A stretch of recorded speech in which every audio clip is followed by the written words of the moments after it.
irmãos, a paz de Cristo. Quero convidar você para subir aqui na garupa, para a gente fazer mais um episódio da Fé na Estrada Responde. Eu recebi uma pergunta de uma irmã pedindo uma explicação sobre o livro do profeta Daniel, no capítulo 11. Ela não colocou um ponto específico, mas uma dúvida sobre o significado do capítulo inteiro, como um todo. Então eu queria rodar a vinheta e convidar você para a gente responder junto essa pergunta. Vamos lá, fé na estrada.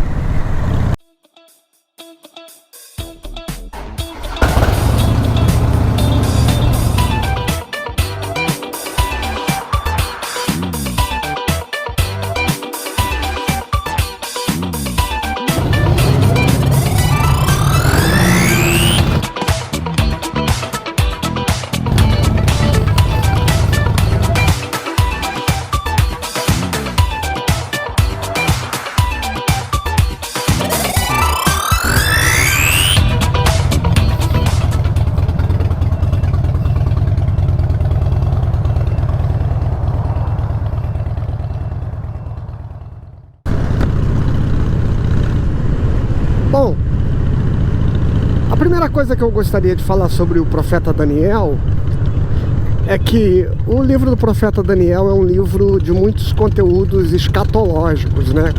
O que é a escatologia? A escatologia é o estudo das coisas dos últimos tempos.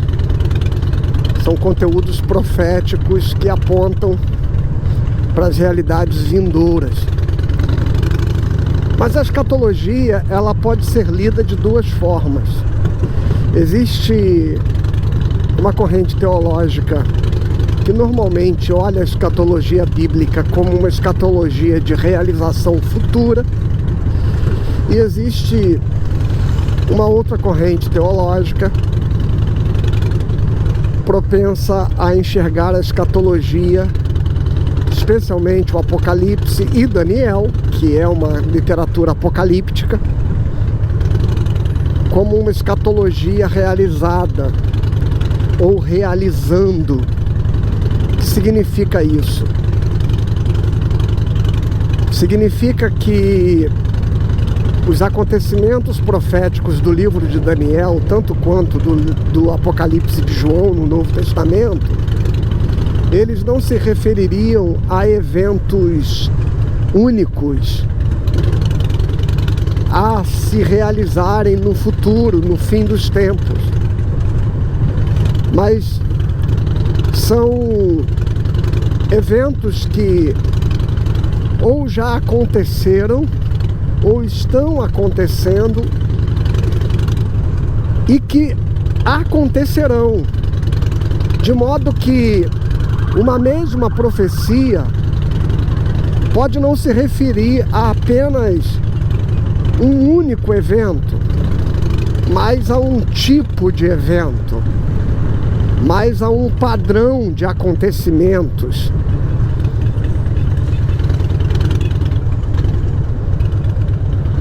Que podem se repetir em outros momentos da história,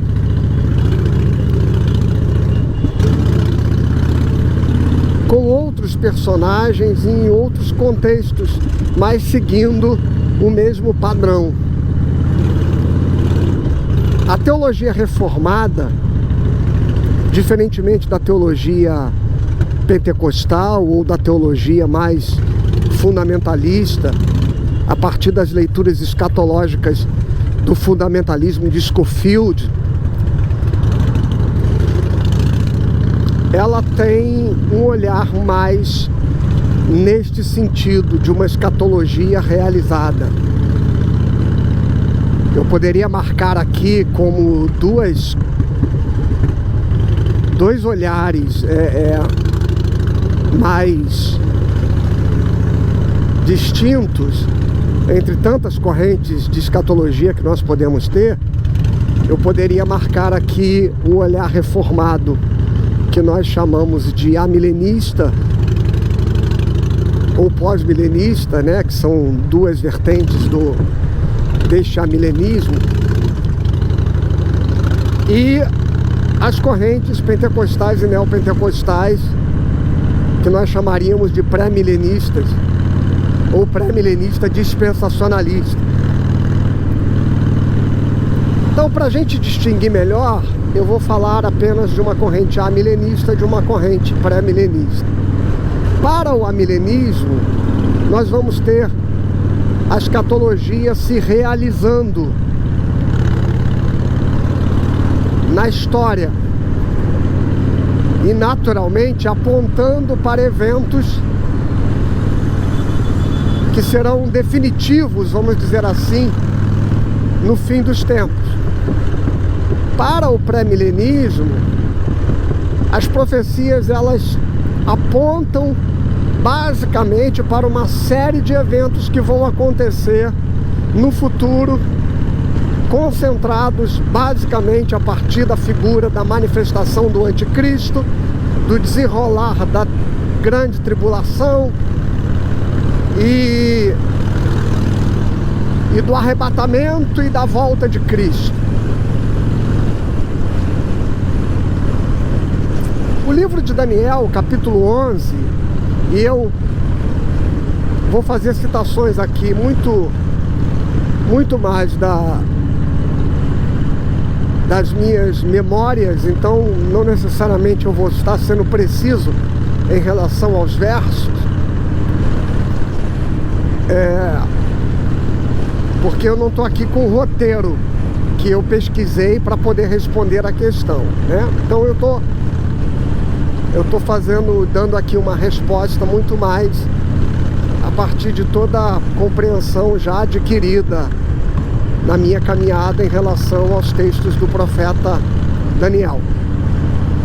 Bom, deixa eu falar do capítulo 11, que a pergunta objetivamente é sobre o capítulo 11. Talvez o capítulo 11 do profeta Daniel seja um capítulo mais complexo de ser interpretado no livro do profeta Daniel. Não há muitas, vamos dizer assim, concordâncias nas correntes teológicas e nem entre os teólogos das mesmas correntes teológicas, porque é um livro, a escatologia ela é sempre tomada de muitos simbolismos. O livro de Daniel é muito cheio de simbolismos, de elementos metafóricos, mas por incrível que pareça, o capítulo 11 ele não trabalha com tantas metáforas, ele parece ser mais direto ao falar de reinos, de reis. Mas mesmo com essa alusão mais direta e menos metafórica, é difícil a gente definir quais sejam esses reis, quais sejam esses reinos.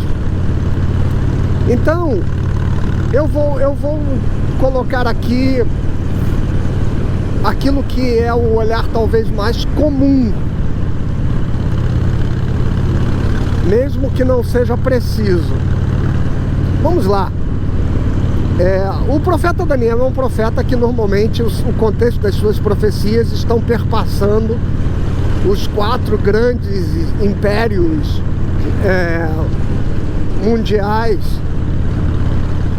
daquele tempo, da história antiga, excluindo-se naturalmente o Egito, mas considerando basicamente aqueles domínios que perpassam toda aquela região que afeta o povo de Deus, o povo de Israel. Então, e basicamente começando a partir da Babilônia, do Império Babilônico.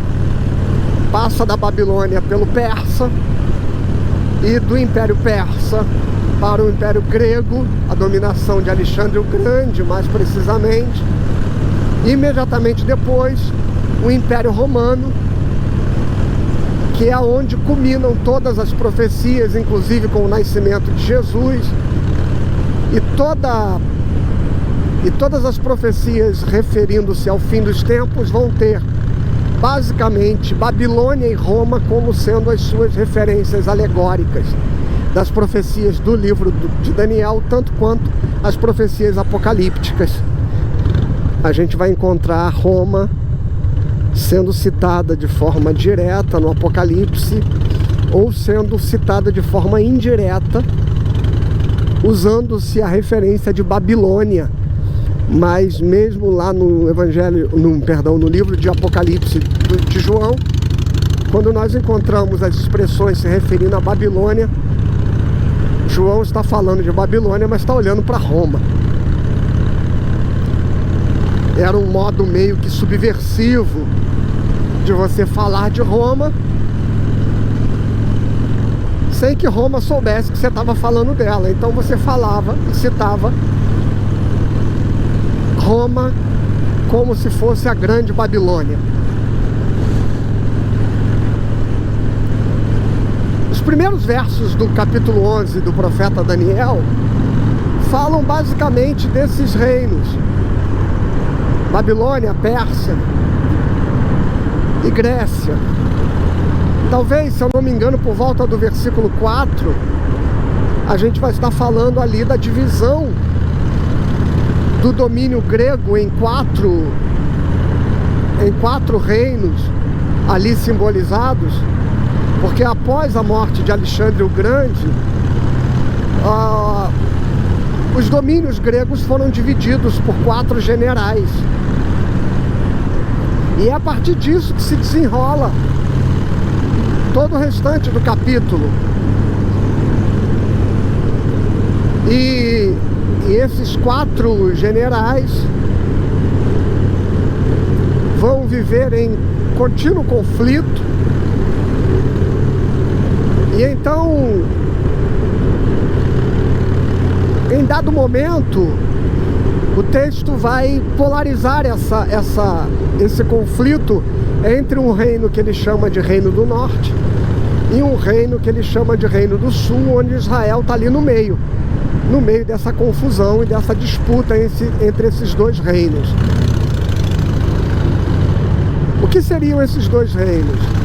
Bom, se nós considerarmos os antigos domínios assírios ao norte e os antigos domínios egípcios ao sul, a gente está falando desses dois reinos,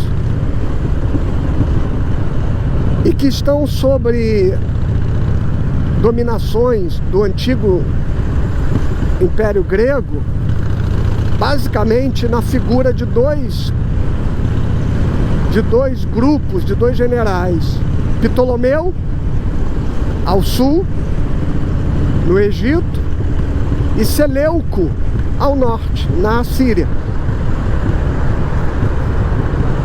E a dinastia dos Ptolomeus e a dinastia de Seleuco, ou dos Seleucidas, serão as grandes dinastias que vão disputar durante todo esse período intertestamentário ali, após o período do profeta Daniel e o fim do Velho Testamento, até o Império Romano, que se estabelece na Palestina no ano 63 a.C.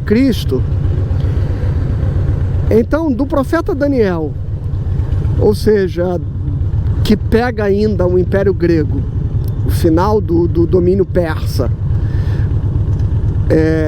até o Império Grego,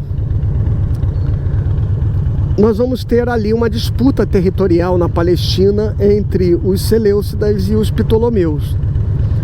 E um pouco depois, então, vai ter a Revolução Macabeia, e os Macabeus vão dominar até o domínio romano, quando Roma, em 63, toma a Palestina e assume o controle. Então, quando a gente vê no capítulo 11 falando do Reino do Norte e do Reino do Sul, considere então essas 2 dinastias, de Seleuco ao norte e de Ptolomeu ao sul.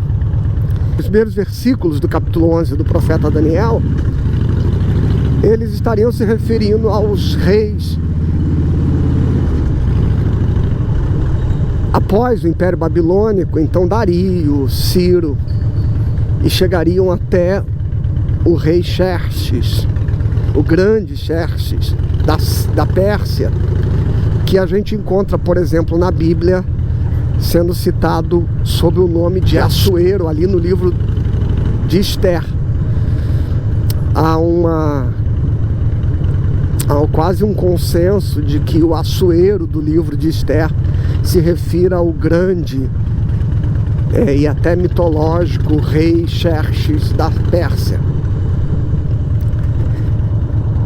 A partir disso nós vamos ter a figura de Alexandre e a divisão do reino em 4 generais, e depois a disputa entre a dinastia do norte, o Seleuco, e a dinastia do sul, dos Ptolomeus. E aí, a partir do verso 17, fica mais confuso você interpretar os eventos do capítulo 11. Mas já nessa segunda metade do capítulo, é um capítulo longo, né? Ele tem 45 versículos, se eu não me engano, o capítulo 11 do profeta Daniel. É um capítulo longo. Então, quando a gente chega na segunda metade desse capítulo, vamos dizer assim, nos 2/3 finais, melhor dizendo, a partir do verso 17, nós vamos começar uma descrição, e vai aparecer ali um personagem que o profeta Daniel chama, se eu não me engano, de um homem vil. E ele profetiza que esse homem vil vai profanar o santuário de Deus e vai profanar o altar do sacrifício. Essa é uma profecia que lá no Evangelho de Mateus, Jesus, ele também vai proferir. Ele vai dizer: quando virem a abominação do qual falou o profeta Daniel no lugar santo, profanando o lugar santo, então isto seria o prenúncio de que os últimos dias e a grande tribulação estaria acontecendo, ou se anunciando. Agora, como eu disse, existe um modo de você olhar isso, e os pré-milenistas vão olhar essa profecia de Daniel, do homem vil, do homem da abominação, como uma profecia que aponta para o anticristo, lá no fim dos tempos.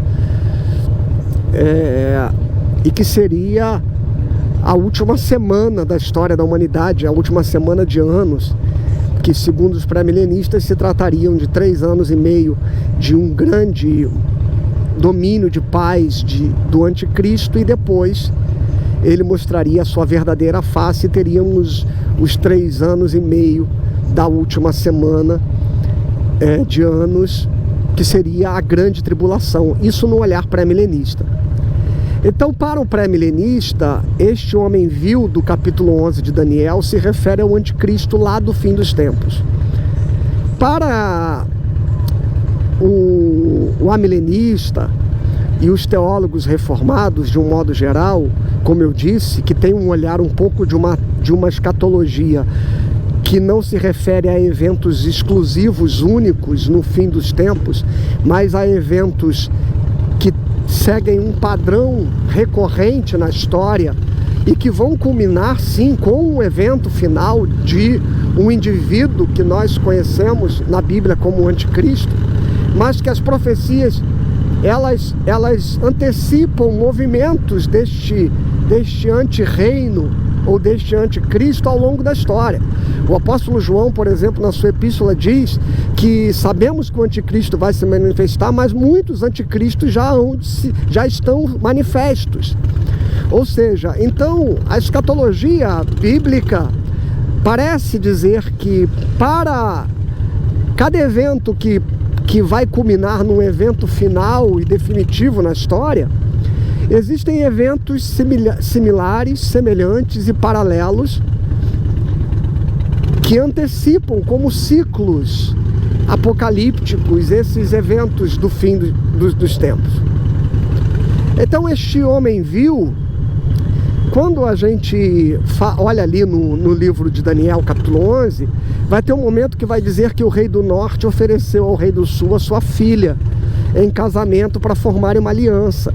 E isso fica muito claro que a gente já está falando lá naquele período histórico intertestamentário de Antíoco III, que oferece sua filha aos Ptolomeus no sul para formarem uma aliança. Inclusive o nome desta filha é Cleópatra, o nome da filha de Antíoco III, que foi oferecida em casamento para fazer uma aliança entre esse reino ali ao norte, que eu estou chamando geograficamente, onde existiu a antiga Assíria, e o sul dos Ptolomeus, onde basicamente eram domínios egípcios. Esse movimento, então, de paz, selado pelo casamento de uma filha que foi dada, a gente identifica esse evento na história, relacionando-se a Antíoco III e a sua filha Cleópatra. Então aí a gente consegue marcar um cumprimento desta citação do capítulo 11 de Daniel. E aí, quando ele fala do homem vil profanando um lugar santo, e Jesus fala em Mateus: quando vocês virem a abominação de que falou o profeta Daniel profanando o lugar santo, você pode entender que esses textos apontam para o anticristo, e apontam, mas a gente também pode entender, como disse o apóstolo João, que estas manifestações do anticristo, elas acontecem com similaridades em outros momentos. Então, veja, naquele tempo da dinastia Seleucida, e quando Antíoco III faz este acordo de paz oferecendo a sua filha, nós vamos encontrar logo depois Antíoco IV profanando o templo, oferecendo uma porca em sacrifício no altar de Deus. E este talvez seja o primeiro evento deste homem vil, desta abominação no lugar santo. Depois nós vamos ver um evento semelhante a este acontecendo já depois de que Jesus disse, quando virem a abominação de que falou o profeta Daniel, a gente vai ver um evento acontecendo no ano 70 depois de Cristo, quando o general Tito também profana o santuário e o lugar e o altar do sacrifício. Ou seja, então nós não estamos lidando com um evento único, exclusivo, que possa se referir ao anticristo no fim dos tempos. Porque para que ele se refira ao anticristo no fim dos tempos, teria que acontecer aquilo que os pré-milenistas dispensacionalistas acreditam que vai acontecer, que é a construção de um terceiro templo, para que ele possa ser profanado pelo anticristo lá em Jerusalém, Israel. O problema é que nós, reformados, não interpretamos o cumprimento da escatologia, nem de Daniel, nem de João, como sendo realizada no futuro, em relação ao povo de Israel, aquele povo, nação, Estado de Israel na Palestina. Por quê? Porque para nós, o que se tinha que cumprir em relação a Israel foi cumprido até Cristo. E de Cristo para frente, o povo de Deus, a nação de Deus, o povo escolhido, o povo da promessa, o povo da aliança, é um povo único que nós chamamos de igreja, onde Israel da antiga aliança e a igreja da nova aliança foram unidos num único povo. Como diz Pedro na sua epístola: vós que não eres povo, agora sois povo de Deus, nação santa, povo de propriedade exclusiva. De modo que nós não olhamos a escatologia bíblica mais como se ela fosse se realizar ou se cumprir em Israel enquanto nação, enquanto descendentes étnicos, sanguíneos, genéticos de Abraão. Mas o Israel de Deus, como diz Paulo aos Romanos, é aquele que é segundo o coração, através da morte e da ressurreição de Cristo, da fé, e não aqueles que são na circuncisão da carne. Então, o que divergimos dos pré-milenistas em relação a interpretar o cumprimento futuro dessas profecias é exatamente porque nós não temos a expectativa de que isto se realize num futuro, num Israel, num templo de Israel, num culto de Israel. De modo que olhar Antíoco IV como sendo já a realização, a primeira realização desta profecia. Veja, e aí isso acontece, Antíoco profana o templo e Jesus vai se manifestar. Quando Tito profana o templo também, então começa ali um grande ciclo de perseguição e de tribulação sobre a igreja. Então talvez aquilo que para os pré-milenistas se refere a um evento de uma perseguição e de uma tribulação que vai acontecer lá no futuro, quando o grande anticristo, o anticristo por excelência se manifestar, na escatologia amilenista, conforme nós reformados entendemos, este processo ele tem acontecido de forma cíclica na história. E um dia, ele vai se realizar plenamente no tempo, onde a história vai chegar ao seu fim, com a vinda do Senhor e com a definitiva vitória sobre todas as forças do mal. Isso é o que eu talvez possa aqui, sem nenhuma pretensão de querer esgotar. Como eu disse, não há consenso sobre esse capítulo, mas eu coloquei aqui talvez em linhas gerais aquilo que se pensa de mais comum sobre o cumprimento das profecias de Daniel, capítulo 11. Espero que eu tenha ajudado a irmã que fez a pergunta e a todos que tinham alguma curiosidade. E se você tem perguntas também, curiosidades, você pode fazer aqui mesmo nos comentários desse vídeo e a gente vai gravando vídeos respondendo e tirando dúvidas que estiverem ao nosso alcance. Viu? Um abraço, que Deus abençoe você e fé na estrada.